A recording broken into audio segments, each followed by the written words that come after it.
Greetings, programs! To begin with, I want to apologize for the delay in this review going up. I was originally going to try and get it posted last week, but unfortunately I caught a nasty cold and lost my voice, and, well, I don't think anybody wanted to hear me barely audibly rasp out a review of something. If you did, that's great. I'm a little scared of you. So, here we are, back on track. Thumb Wars will return next week. There will be, again, 2 episodes of Blistered reviews this week. Coming up Thursday is another review roundup, and I think there's going to be some interesting titles that you guys are going to want to see, including the new iOS game, Adventure Time Card Wars.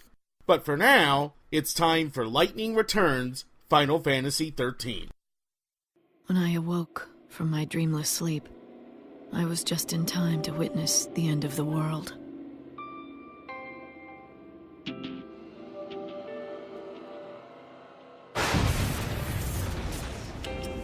There are no souls here for you to save. Just dead people, waiting for the end to come. You are God's savior. You lead souls to the new world. The encounter is ordained. You have been led to the fountainhead, whence the chaos flows. The legends had told of her coming. Banisher of darkness, bringer of light, redeemer of souls. She'd come at the end of days to guide our souls to salvation.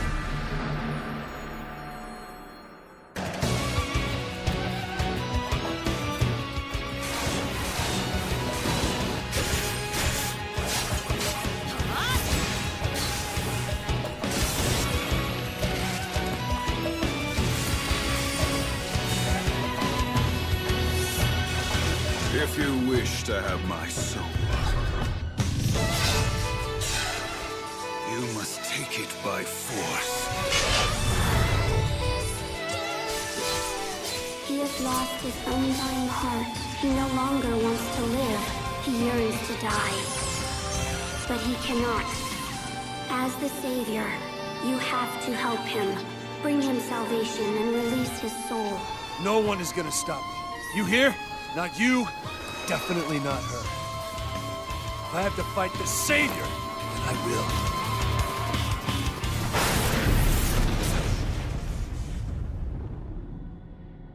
Then there is no way left for me to save you.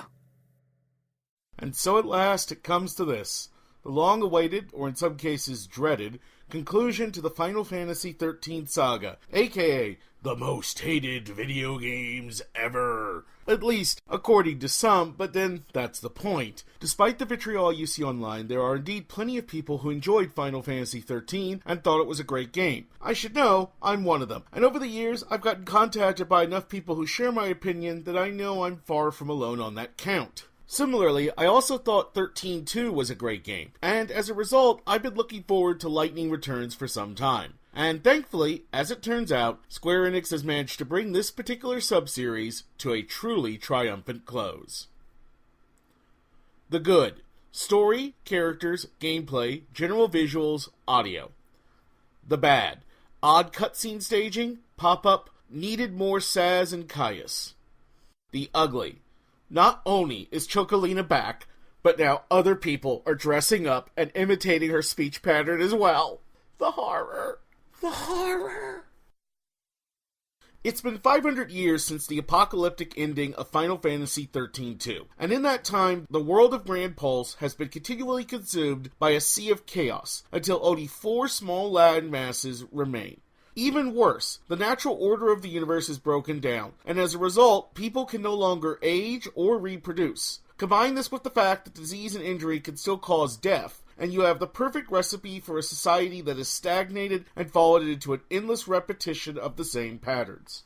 Such is the world that our heroine Lightning enters. With only 13 days before the end of the world, she has been marked by God as the Savior, and it is her mission to save all of humanity so that she may, in turn, restore her own family to life. And if she is to succeed in ushering humanity into a new future, she'll have to confront dangers at every turn, friends made unfamiliar, and the truths wrought by the choices of her past. For all that the fate of the world and humanity is at stake, for all that players will fight monsters, gods, and abominations from beyond, and for all that plenty of big, epic moments await, Lightning Returns is ultimately more of a character piece than anything else. At its core, it's the story of a small group of people, and the aftermath of their fight to defy destiny and rewrite their fates. It's the story of people living a kind of strange existence that's almost incomprehensible, and having to deal with a reality vastly different from our own, picking up the pieces, and moving forward in a world where there is literally no future. And it's the story of one woman who has become disconnected from her own humanity, and must find herself once again, or risk losing everything that once mattered to her. Now, to be fair, this is similar to Lightning's arc in the original 13, but to this game's credit, the justification for her seeming regression is that pieces of her soul have been literally carved out of her by the god who has empowered her as his servant. The same thing has happened to Lightning's guide and support in the game, Hope, and it's a terrifying notion that the game exploits to full effect.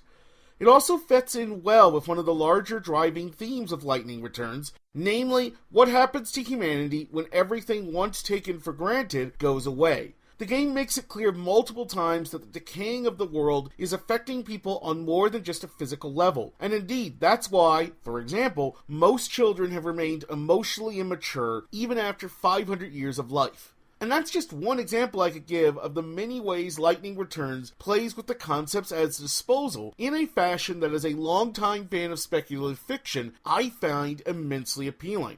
At their core, science fiction and fantasy are genres where writers can examine the bigger questions of life, the universe, and everything in a way that actual reality would never allow. So it's thrilling to see a game aspire to do just that in a fashion that would likely make many a master of those aforementioned genres smile. Which is not to say that the story of Lightning Returns is perfect. Indeed, like the two games before it, there are definite flaws to the narrative in question. For one thing, this is a very esoteric game at times, and it features enough philosophizing between Lightning and Hope on a regular basis that I can easily see some players getting turned off. Also, anyone who's not previously played Final Fantasy XIII, and to a lesser extent 13-2, will likely quickly find themselves losing the thread of Lightning Returns' story. To be sure, the developers did their best to recap the backstory of the first two games, but at the end of the day, this is the third part of a trilogy, and as is usually the case, starting with the conclusion is rarely ideal. Finally, it's disappointing to see both Sazh and Caius underused. This is particularly off-putting in the case of the latter, after he was seemingly set up for a bigger role during the end of the last game, and it leaves me wondering if the original plans for Caius did not change following the release of 13-2. Regardless, overall, Lightning Returns brings both its lead characters and their world to a satisfying and very definitive close. As I watched the game's epilogue play out, I started to get the kind of chills and ache in my heart that I always get when reaching the end of the story of a set of characters or a world I've come to love. It's a mix of satisfaction at seeing a story reaching its natural conclusion, even while at some level wishing it could go on and never end. And it's my personal barometer for a well-told tale.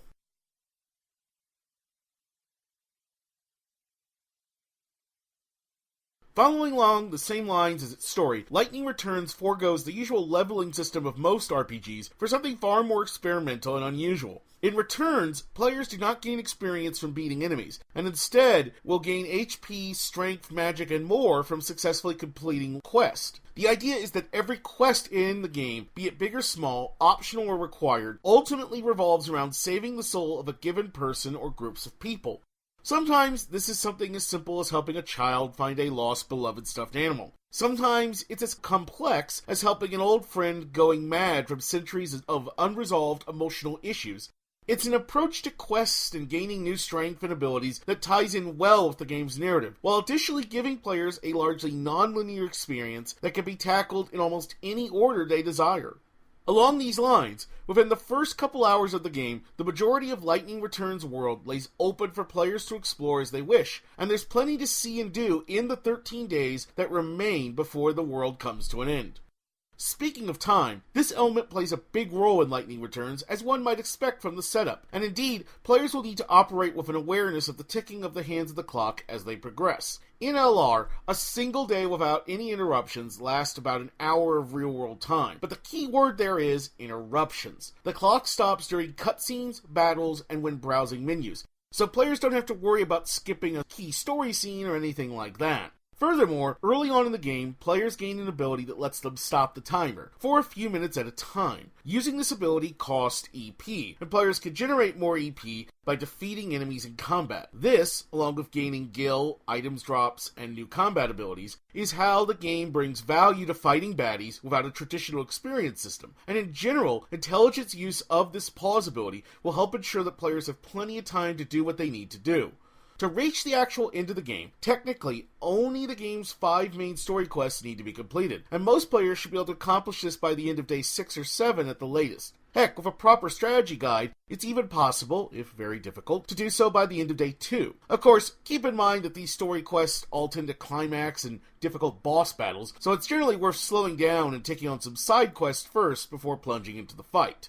This brings us to Lightning Return's combat system, which I would describe as an evolution of the paradigm system first introduced in the original 13. As with that game, combat largely revolves around switching roles on the fly, only this time around players will have a bit more control over the specifics. In Lightning Returns, instead of paradigms, players will equip Lightning with 3 different outfits, each of which will have its own weapon, shield, accessories, and ability slots. Abilities are the techniques Lightning can use in combat, and an outfit will have room for up to 4, with each being mapped to a different face button on the controller. Abilities come in 4 main varieties: physical and magical attacks, defensive options like block and evade, and status abilities that can bluff lightning or debuff for enemies. Also returning from past Final Fantasy XIII games is the system where players can stagger enemies through proper attack and ability combinations, in order to open them up to more damage or unlock special ultra-powerful finishing moves.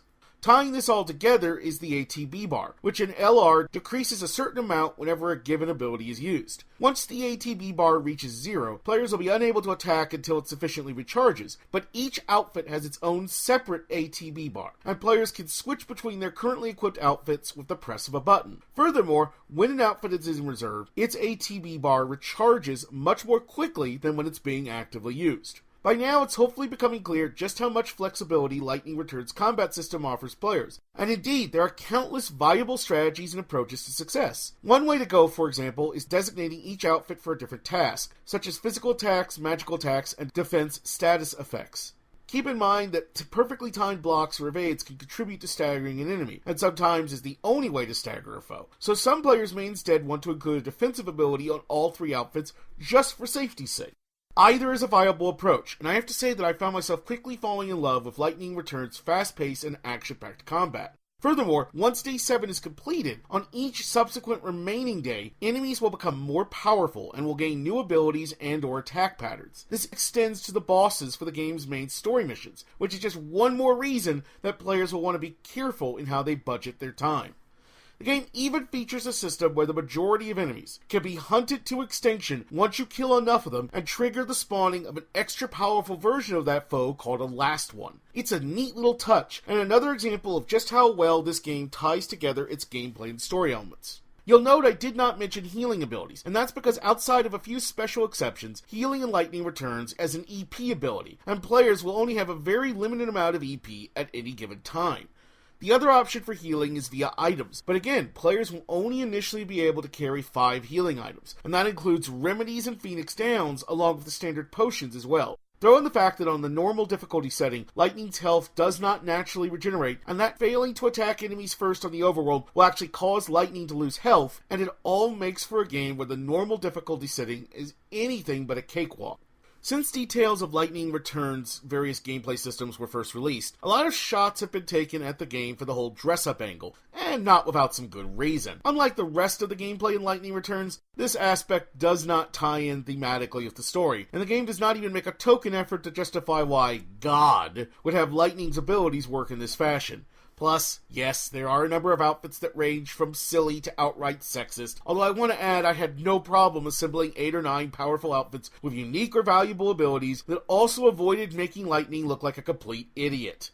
Indeed, with the ability to choose from hundreds of cosmetic accessories, all shields and swords being fully modeled, and the option to edit an outfit's color scheme extensively, I like to think I managed to make Lightning look fairly badass most of the time. Regardless, is the whole outfit aspect of Lightning Returns more than a little silly? Yes, but then again, if I avoided a title because it had some silly elements, I would play very few RPGs, or even games in general if it comes to that.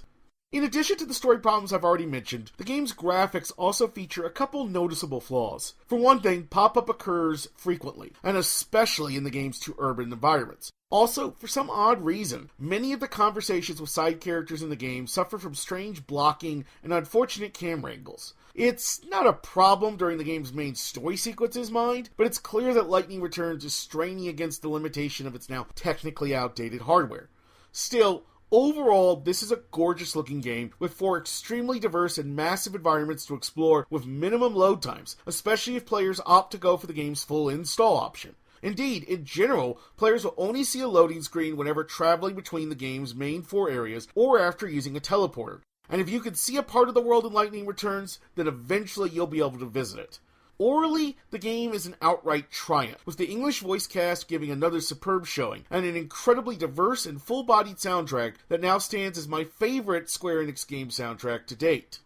Whatever one's personal feelings regarding the story of the 13th Saga, I will challenge anyone who tries to argue Lightning Returns is not at least a well-crafted game that clearly reflects genuine care and effort on the part of its developers.